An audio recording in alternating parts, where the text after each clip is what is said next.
Hello, ladies and gentlemen. I'm Jesse Duplantis. Thank you for tuning in today. And I'm excited. We're on the old River Road. Franklin Delano Roosevelt drove down this road back in the 30s, and they built the Mississippi River levee. And we're going to be taken to a wonderful plantation entitled Destrehan Plantation, and our ministry is in Destrehan. So I'll be back in just a moment as we go down the old River Road by the Mississippi River.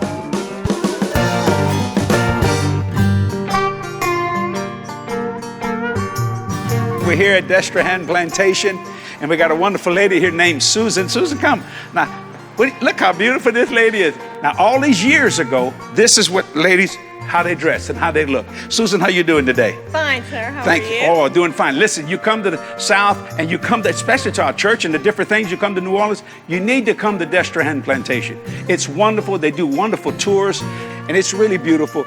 It's like going back in time. So let's go over to the sign, and we're going to talk about what the Lord has said to talk about today. So come on with me.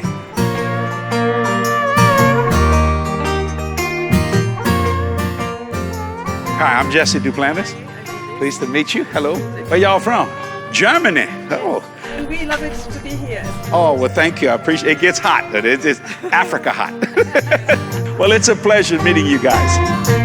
This is Destrehan Manor House. This was the Deep South. It was not easy. The thing bad about our history in the Deep South was slavery, and most of the slaves built this house. But Jesus said, whom the Son is set free is free indeed.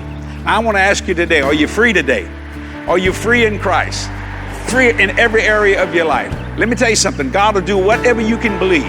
If you'll understand that God's word is true. But what I love about the black people of America and the black people of the world, let me tell you something. The slaves were treated really bad. But what happened was they never blamed God. Isn't that amazing? They sang Amazing Grace. Back in the South, when they were lynched and they were burned, you know what? They never blamed God. The grandparents, the parents, they would say, this is nothing about God. God doesn't do this to people. So I want to say this today. Jesus has set you free from sin, sickness, disease, and poverty. So never make an excuse for the blessings of God. Never make an excuse for the healing of God. Because Jesus is the same yesterday, today, and forever. Thank God man has changed. It went from being mean. There's no longer slaves here now. Isn't that something? Now, think about that. Because you see, man said we'll not have that. Why? Because somebody read the Bible. Jesus had in his mind that everyone would be free. And he did when he died on that cross.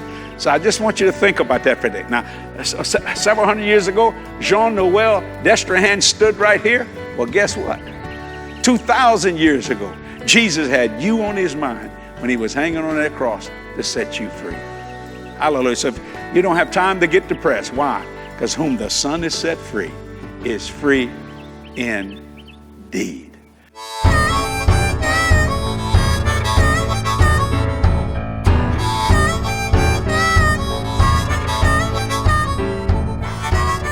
We're back on the River Road now. We're going north toward Baton Rouge, Louisiana.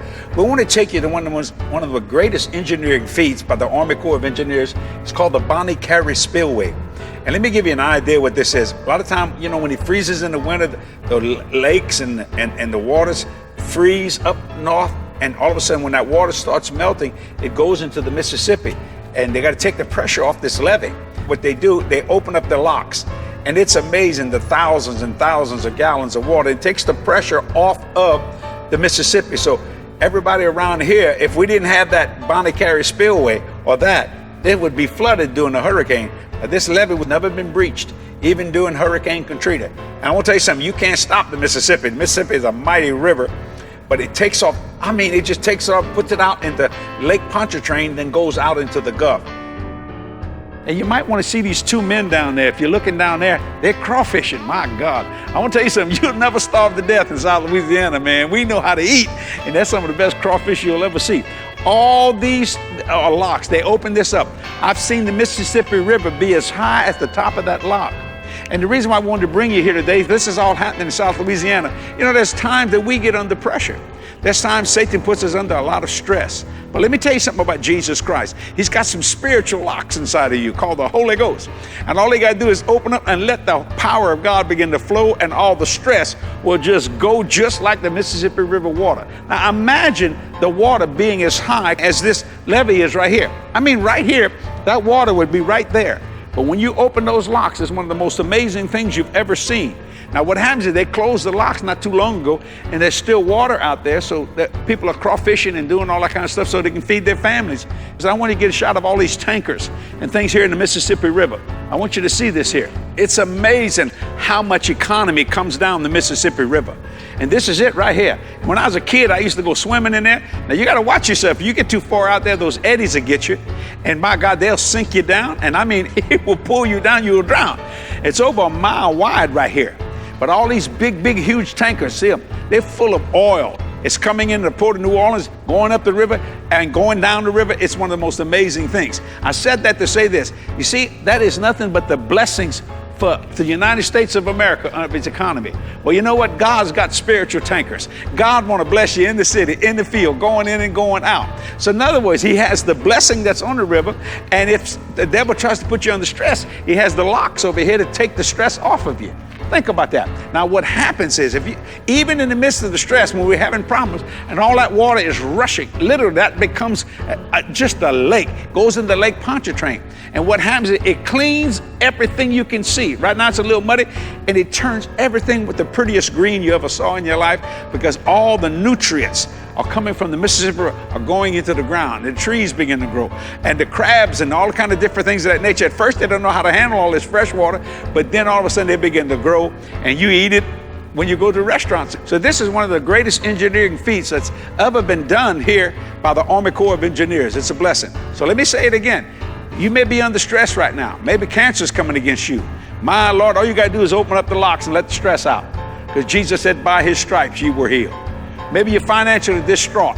Open up the lock spiritually and let the stress out. My God, because on this side is all the blessings, and the tankers and all the different, they're all waiting for you to receive what God has for you, spiritually speaking. Just like people are waiting to unload these things so people can buy gasoline, do everything you can think of. I mean, everything is happening right here.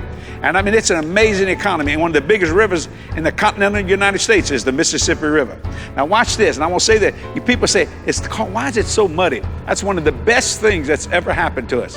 That mud is the best mud. That's coming all the way from Minnesota. And it comes down, and it's some of the best silt you've ever seen. You can build houses on that stuff. And I want to tell you something. For years, they used to dig all this stuff out. And it was because we have to have pilings here in South Louisiana when we build a house. And when they open up that, now watch it, this was several years ago, they hadn't opened up for maybe 10, 15 years. Within a matter of a week, all the dirt that was taken out all those years was put back just like that. See, why? Because the replenishing of what's going on. God said, be fruitful, always multiply, always increasing, multiply, always, and replenish it. And that's what the Mississippi River does. So I thought maybe you would enjoy this today. And I want you to think about this in your mind now. When Satan comes against you, greater is he is in you than he is in the world. This is what I do a lot of times when I'm not preaching. I just get in my car on my motorcycle and I ride the levee. I go down the river road, and I see all the wonderful things that God has created, and I realize there is no shortage of money. You know how I know that? Look at them tankers. Because I want to tell you something. That is blessings in them tankers everywhere. Food, energy, everything you can think of. It is happening. Think about that today.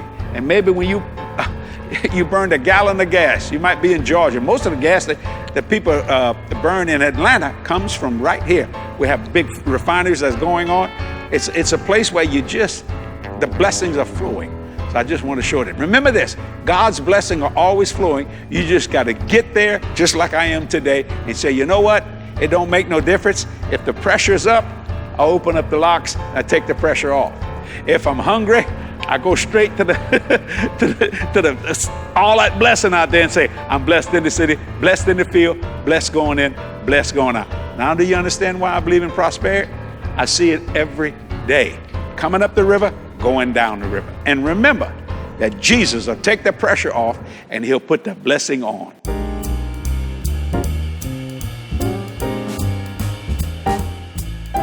I'm walking into a wonderful restaurant, one of my most favorite restaurants called Restaurante Filippo, and I want you to meet Chef Philip. You're going to be blessed, and we're going to go upstairs and talk about a wonderful miracle that happened in their life. and some of the finest food. So let's go in there right now. And we have the chef with us today, Chef Philip. How you doing, my man? I'm going to shake your hand once again. I shook it a while ago. Ladies and gentlemen, if you ever come to the city of New Orleans, and you should, you need to go to Restaurante Filippo. Look at some of this food. This man is a fine, fine cook. But what's so amazing about this man, he became my friend many years ago. So, Philip, if you don't mind talking, tell me what happened to your wonderful daughter. My wife was 20 weeks pregnant, and we go for an ultrasound. In the process, we find out that my daughter was diagnosed with spina bifida. I did not know what spina bifida was. My wife is a clinician, and she knew immediately, and we got the diagnosis. Now, this spina bifida is a terrible, terrible diagnosis. And they say, you know, you got problems all the days of your life. But I want to tell you something. The Lord told me something really special, and I've told you this many times, that the Lord said, this is a very special child. So I realized that Satan had attacked this child in the womb. That's why I don't like the devil, ladies and gentlemen. I don't care if you're Catholic or Protestant, Jewish, whatever. Nobody should like the devil, you see, because he don't care if he kills a baby, whether they're out of the womb or in the womb. Of course, it was a very large pill to swallow. Right, and, I guess and very upsetting because of the unknown. Long story short, we have a mutual friend. Mm-hmm. I called our friend and I said, please call Jesse and Kathy. Right. And we need to start praying. We're going to have a baby with problems. Right. And that evening, immediately as we returned back to the restaurant, there was Jesse and Kathy at the door, which is something that we will never forget. We went upstairs in the private dining room and we held hands, and Jesse laid his hands on my wife and began to pray. And what was such a miracle more than anything is that Mary had never felt the baby move. Yeah. And at that moment, we felt our daughter, the baby in utero, move. We just believed in God, and we just believed in Jesus, that he was always going to be on our side. And that's what Jesse said to me right from the start. Philip, you're not alone. He's walking with you. She learns just like any other typical child. She runs, she walks, she's a beautiful young lady. And I'll say one more thing. I'll never forget, I was at your house, and all of a sudden she was crawling, and then she began to get up. Oh, and when y'all told that to the doctor, what did the doctor say? I wanted to say that when you said she's walking. One evening it was a Friday night, and it was a very busy night in the restaurant, and I noticed at one point that the doctor that's in the ICU unit was in the dining room. I went over immediately and started talking to him. We hugged each other. We hadn't seen each other in several years. And I told him that she was walking and she was running, and he could not believe it. And the man began to cry. My wife was just here with the children, had left the restaurant. The doctor began to cry? He began to cry. My Lord. I said, please don't leave. He said he would not leave. I had my wife come back to the restaurant with the 3 girls, and he just could not believe it, astounded at the results. You see, he could not believe it, but you could believe it. Mary could believe it. My wife, Kathy, could believe it. Jesse, the plants, could believe it. But above all, God believed it. That's right. And God caused a miracle. So you need one today? All you got to do is talk to the same God that these people talk. Whether you're Catholic, Protestant, Jewish, God is listening. You know, right from the start with our faith, and we continue to believe in Jesus Christ. That's what it's about. You know, I tell her every day, you can do anything you want to do. You might do it a little bit differently, but you can achieve it. See, they didn't deny what the doctor said. You know, we don't deny doctors' reports. Exactly. That's what they do. That's right. Denied its right to exist. And I want to, if you saw her today, first, she's a beautiful girl, and I'm praying for you because I know the boys are starting to see too. You know? That's right. But the Lord just did a phenomenal miracle in her life. And it was such a blessing of the Lord. I mean, and all we had to do was pray. All we had to do was just simply believe. Little did I realize that one of the best restaurants in New Orleans, and I say that here today, that God would place us together as good friends. God would do a wonderful healing in his daughter's life. And she's such a blessing. And I really believe this, ladies and gentlemen, that this is not the end result. She'll be able to do whatever she wants, when she wants, where she wants, and how she wants, simply because this couple decided to believe by faith. And I'm saying this today to you. Maybe you have a child, and the child's been attacked.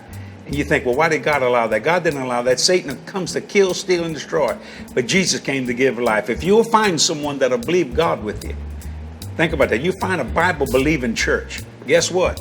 I don't care what it is. God can fix that, turn that around, and your child can have a wonderful life just like Chef Philip's child. Now, so I want you to think about that. So, if you ever come to the city of New Orleans, you come to Restaurante Filippo. Did I say it right? Perfectly. My favorite food is spaghetti and meatballs. This is the best you'll ever eat. This oyster oreganata, I want to talk about this. There are people that don't eat oysters going to eat this. The other night, my wife came and ordered a pork chop. We hardly ever eat pork chop. We didn't realize how good it was. It was wonderful. Is that shrimp scampi? The shrimp scampi. My Lord. And right here, this is my favorite. They know when I come in that I always order this, and that's a Caesar salad with oysters. And I usually tell that wonderful waitress, said, just give me one of these croutons. I could eat the whole bag. You know, I was like, but anyway, I want to thank you for allowing us to come to your restaurant. Absolutely. And I mean that sincerely. Suggested the planners from New Orleans said, thank you for watching today. And once again, Restaurante Filippo. Eat the food. It's wonderful. You'll be blessed. It's like going to heaven. I really think your food's going to go to heaven if Jesus comes. Thank you, Jesse. So if you see this stuff start rising up there, and we're going to eat it in heaven. You have a wonderful day. God bless you. Bye-bye.